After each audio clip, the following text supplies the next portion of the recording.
السلام عليكم ورحمة الله وبركاته. اللهم صل وسلم وزد وبارك على نبينا محمد وعلى آله وصحبه وسلم. ازيكم يا أحلى اخوات في الدنيا؟ يا رب تكونوا في أفضل حال. كوم الغسيل اللي انتوا شايفينه ده بيتي في اللحظة اللي انا بكلمكم فيها دي.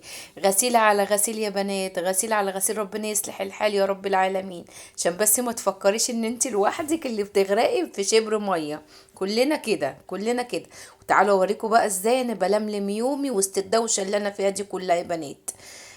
اول حاجه يا بنات، خلونا الاول نسمي بالله ونصلي على الرسول، ونقول زي ما احنا متعودين ربنا ما يقطع لنا عاده ابدا. بسم الله توكلنا على الله، ولا حول ولا قوه الا بالله العلي العظيم. اللهم يا من بيدك الخير كله، وبك نستعين على شؤون دنياي وآخرتنا يا رب العالمين. اللهم إنا نستفتح يومنا هذا بذكرك، فاجعله يا رب العالمين يوما مباركا ميسرا، مليئا بالرضا قادر كريم، ومليئا بالسكينة يا رب العالمين. اللهم بارك لنا في وقتنا وفي جهودنا، وفي كل ركن يا رب من أركان بيتنا احفظهن قادر كريم. واجعل يا رب تعبنا في خدمة بيتنا وولادنا في ميزان حسناتنا يا رب، اللهم امين. واجعل يا رب بيوتنا عامرة بذكرك وبالمودة والرحمة، بعيدة يا رب العالمين عن الضيق والهموم. اللهم إنا نعوذ بك من العجز والكسل ومن ضيق الصدر يا رب العالمين، ومن كل هم يشغلنا. اللهم اكبر بخاطرنا واكفنا شر ما أهمنا يا رب العالمين، ويسر أمورنا وارزقنا القوة والصبر على اللي احنا بنمر بيه ده قادر كريم يا رب. اللهم امين امين امين. عاملين ايه يا بنات؟ اخباركم ايه؟ يا رب تكونوا في احسن صحة وفي افضل حال. بفضل الله خلصت معاكم تطبيق الهدوم اهو.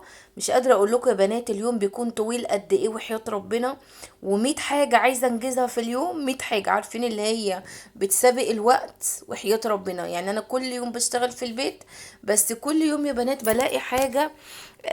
يعني حاجات تانية، يعني اعمل حاجة الاقي حاجات تانية. معرفش الشغل ده بيطلع منين يا اخواتي، والله والله ما اعرف الشغل ده بيطلع منين.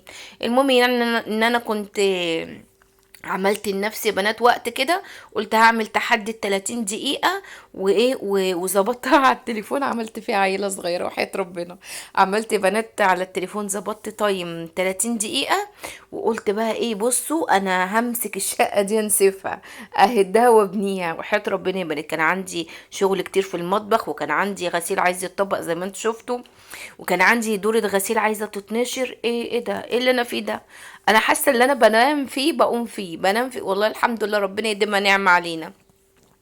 المهم يا بنات ازازة الشاور اللي عندي في الحمام لقيتها خلاص، فينيتو بتخلص خلاص. فايه كنت نزلت اجيب طلبات يعني، وجبت معايا بقى كيس الشاور ده. بس انا بصراحة العود ده انا اول مرة اجيبه. انا كنت جايبة المرة اللي فاتت والكذا مرات اللي قبلها كان اللافندر، انما ده بالعود يعني اول مرة اجيبه. انا حسيته ان هو تقيل شوية عن اللافندر، بس حلو يعني لما عملته طلع حلو. وعلى فكرة يا بنات بيتخفف في 3 لتر مية. انا عملت برضو كده، بصوا جبته في 3 لتر مية، وفضيت الاول اللي هو التقيل الجيل، وبعد كده البودر. انتوا فاهمين؟ اه هو بيبقى مكتوب على الكيس يعني عشان انت ما تتوهيش. وفضلت اقلبه كده يا بنات واركنيه ساعتين. انا بقى ايه، بسيبه فتره اكتر من ساعه، هو المفروض مكتوب على الكيس ساعتين، انا بسيبه فتره. حطيته كده، وعلى ما خلصت قمت ايه معبيه بقى في الازاز بتاعه الشاور اللي عندي. بس هو بصراحه عليه سحب. وعايزه اقول لك والله العظيم 3 يعني بجد، ريحه الشاور دوت في الحمام بتخلي دايما ريحه الحمام حلوه، بجد بتخلي ريحة الحمام دايما حلو. المهم خلاص انا عملته بقى وخلصته، قمت ايه معبيه في الازازه دي. مش كان عندي ازازه يا بنات 3 لتر، فقمت جايبه بقى الازازه اللي هي الايه الكبيره دي كانت ازازه ميه اللي هي ال 11 لتر. انا ايه فضيته، هي طبعا كبير عليه بس ما يجراش حاجه، اعملي نفسك مش واخده بالك. المهم بقى كان عندي حاجات كتير يا بنات في اليوم دوت. قلت بقى ايه، هلم المطبخ الاول والم المواعين وايه، واقوم عامله ماشيه كده لفه في الشقه سريعه. عارفه لما تعملي لنفسك هدف، ان انت مثلا ايه، تحدي النهارده هنجز ده، النهارده هنجز ده. والله لان انا اكتر واحده يا بنات بحس ان انا بجلد نفسي كل شويه، اقول ايه ده انا كده مقصر، مع اني والله العظيم يعني بتحرك كتير في الشقه. بس اليومين دول كمان مع ضغطة الامتحانات، مين عندكم عنده ثانوية عامة؟ انا عندي شهد بنتي ثانوية عامة، ادعوا لها بقى ربنا معايا. بجد والله العظيم ببقى بصوا يعني بتحرك في الشقة كده وانا خايفة يعني ان انا اعمل لها دوشة، اعمل لها ازعاج. ربنا معايا. عايزة اقول لكم نفسيتها وحشة قوي والله. دعواتكم يا بنات في الكومنتات لكل طلبة الثانوية العامة. عايزين نفرح السنة دي كلنا في الثانوية العامة. دعواتكم. انا كنت بروح مع نانسي عند المدرسه، تقول لي ماما لا ما تجيش معايا، اقول لها لا يا نانسي سيبيني هاجي معاكي عشان اقعد اقرا لك سوره ياسين، اقرا لك وانا هناك كده ايه، بنيه ان ربنا ينور بصيرتك كده وتحل كويس. تقولي طب ما تقرايها من عندك من البيت، اقول لها لا انا هطمن وانا جنبك. والله يا بنات وانزل الصبح معاها، وهي رايحه الامتحان وافضل قاعده عند المدرسه، بنقي كده حته ضله واقعد عندها، واقعد بقى اقرا لها قران وامسك السبحه بتاعتي واستغفر واصلي على النبي، بنيه ان ربنا يا رب يوفقها هي واللي زيها.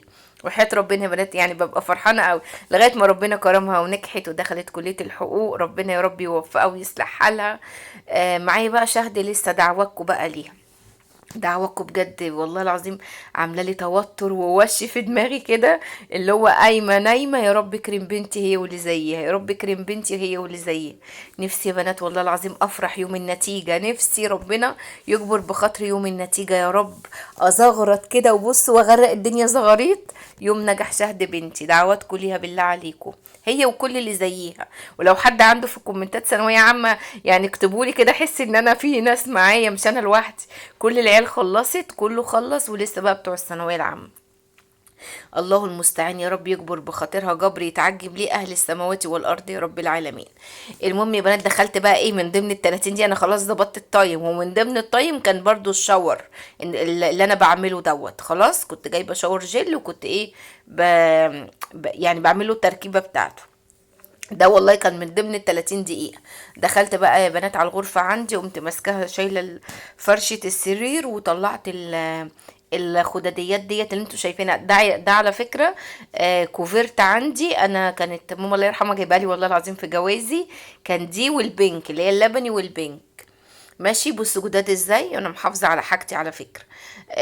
عندي السرير بتاعي ده عنده 4 خداديات يا بنات، 2 فايبر و2 قطن. ماشي 2 فايبر و2 قطن، لان انا بصراحة بحب الفايبر جدا، بحس ان هي طرية عشان فقرات الرقبة عندي ما شاء الله يعني في ذمة الايه. ماشي فمسكت بقى السرير بتاعي وايه غيرت الفرشة بتاعته وطلعت الملاية وظبطت الاداء. هتشوفوا دلوقتي يا بنات والله العظيم بصوا كل ده من تحدي ال30 دي. عارفة لما تظبطي لنفسك وقت كده وتقولي ده انا هنجز فيه، تحسي ان انت ايه عايزة تخلصي عشان تقولي ايه انا كسبت الاول اهو انا كده.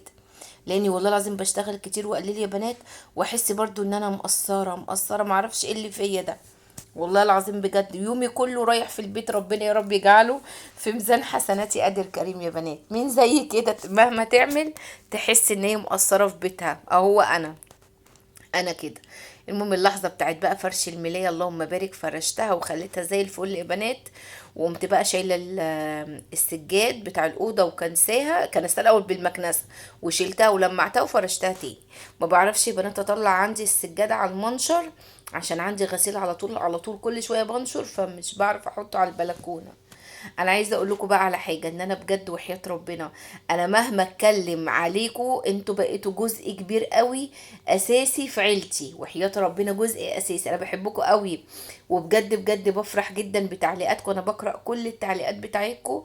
والله العظيم بكون قلبي بيزغرط كده، واقعد اقول لاولادي ايه بصوا بصوا كاتبين لي ايه، بصوا الكومنت ده بيقول ايه، بص وحياه ربنا بكون فرحانه زي العيله الصغيره. عارفين العيله الصغيره اللي تقول لك كلمه حلوه تبقى فرحانه بيها، وانا كده بقى في الكومنتات بتاعتكم. فبجد انا طالعه اشكركم واقول لكم انا ممتنه جدا ليكم علشان كلامكم الطيب الجميل. ربنا يراضيكم ويرضيكم ويرضى عنكم قادر كريم. مش عارفه ليه انا حاسه ان انا رغايه معاكم والله، بس انا بحبكم وبستنى الوقت اللي انا بسجل فيه الفيديو يا بنات. انا بكون مجهزه خلاص الروتين كله بجمعه، يعني بصور اللقطات كلها اللي انا بشتغل فيها شغل البيت كله، وباجي بقى ايه في المونتاج ابدا بقى اجمع بقى الايه اللقطات بتاعتي دي عشان اطلع الفيديو. انا بقى بستنى اللحظه اللي انا بسم الله الرحمن الرحيم، يا لو نسيت. بسم الله الرحمن الرحيم كنت هقول ايه. اه بستنى اللحظة يا بنات اللي نسيت برضو. نسيت والله، بنسى يا حبايب قلبي معلش اعذروني. بنسى بستنى اللحظة يا حبايبي اللي انا بكون هسجل فيها. بص افتكرت أهو، يا رب ذكرني لغاية ما اخلص، يا رب ما انسى. بستنى يا بنات اللحظة اللي انا آه بستنى اللحظة اللي انا يا بنات بسجل يعني الفيديو معاكم فيها، عشان وحياة ربنا افضفض باللي جوايا كله. عارفين اللي هي عندها كبت ومش لاقي حد تكلمه، ولقيت بقى حبايبها اخواتها المتابعين هو انا. والله العظيم يعني بجمع كل الشغل بتاعي، واجي بقى اللحظة بتاعة المونتاج، استنى اللحظة اللي انا هفتح فيها المايك وهسجل. دي بالنسبة لي على فكرة، بالنسبة للمونتاج دي احلى فقرة، اللي انا هحط صوتي بقى وهتكلم معاكم. بحس ان انا بتكلم معاكم على طبيعتي، وبحس بأريحية معاكم. وشايفين المعطر الجميل اللي انا رشيته ده؟ على فكرة المعطر ده يا بنات انا اللي عاملاه على فكرة في البيت، انا جايباه اللي هو، بصوا، رشيت وقفلت الباب بقى، يا سلام. احلى لحظة. على فكرة المعطر ده يا بنات انا كنت جايباه اللي هو الخام، وانا خفيته مليت البخاخة دي 3/4 مية، وحطيت 2 غطا من الخام. خطير يا بنات، وقاعدة معايا وزي الفل، وريحته حلوة قوي. خلاص. المهم خلصت بقى الغرفة بتاعتي كده، يعتبر خلاص انا خلصت ال 30 دقيقة. كان من ضمنهم الشاور يا بنات، ومن ضمنهم تطبيق الهدوم ولم الغسيل واوضتي. خلاص ده كان تحدي 30 دقيقة، وانا على فكرة عايزة اقول لكم ان انا خلصت في الدقيقة 27، عشان بس تبقوا فاهمين. خلصت في الدقيقة 27. بعد كده بقى تعالوا نعمل بقى صلصة المكرونة المميزة بتاعتي، اللي بصي تاكلي طبق مكرونة ولا اجدع محلات مكرونة فيكي يا منطقة. والله العظيم يا بنات بعملها حلوة قوي. اول حاجة يا بنات البصلة لازم بخليها تاخد لون مش الجولد، مش الذهبي، لا اغمق من الذهبي سيكة، يعني اغمق سيكة بسيطة. ماشي. وبعد كده بقوم نازله بصلصه الطماطم. ولو انت مش عندك الطماطم مش حمرا وعايزه تحطي اسمها ايه، صلصه مجمده، حطي في اللحظه بقى اللي هي بتاعت ايه، هتسقطي فيها القوطه. خلاص. وبعد كده حطيت التوابل بتاعت المكرونه الثابته الاساسيه اللي مش بغيرها: زعتر، فلفل اسود، ملح، سكر، بابريكا. خلاص هم دول اساسيين يا بنات. وعملت صينيه كفته محترمه كده يا بنات، جميله، من غير ما احط لها اي اضافات خالص، من غير اللي هي اي اضافات اللي هي ايه، اللي هي البقسماط او رغيف عيش مبلول والكلام ده، لا. ما بقتش احطه بصراحه، بقيت اكتفي باللحمه بس والتوابل مع البصل. هقول لكم الطريقه بتاعتها. المهم يا بنات سلقت خلاص المكرونه بتاعتي بقى وصفيتها، ونزلت بصي بقى الطماطم. شايفين صلصه الطماطم دي؟ خطيره والله العظيم، احلى صلصه مكرونه انا بعملها، ومتمكنه جدا فيها يا بنات، بجد بقولها وانا واثقه في نفسي، لاني بعمل طبق مكرونه. انا هعمل عربيه مكرونه وسميها مكرونه ام مازن. وحياه ربنا يا بنات من كتر من كتر ما انا شاطره فيها، انا هعمل عربيه مكرونه واقول دي مكرونه ام مازن. عايزه اقول لكم ولادي بيحبوا المكرونه جدا من ايدي. بصوا جميله، صلصه مركزه خطيره، طعمها حلو قوي، ريحتها جايبه اخر الشارع. والله العظيم اللي طالع على السلم شامم ريحه الاكل بتاعي، مع العلم ان انا المطبخ بتاعي مش من على السلم، انا المطبخ بتاعي على بلكونه الخدمات. خلاص. تعالوا بقى بصوا شكل الكفته بعد ما طلعت، ايه ده؟ ايه يا ام مازن الجمال والحلويات دي؟ لا يا جماعه انا عايزه دعم نفسي وبوزيتيف. بصوا طريه وجميله ازاي، سخنه عليا مش قادره امسكها، سخنه. بصوا جميله. انا عايزه دعم نفسي يا بنات، كلمتين حلوين، الهي يكبر بخاطركم ويستركم دنيا واخره. وعملت طبق المكرونه المميز ده يا بنات.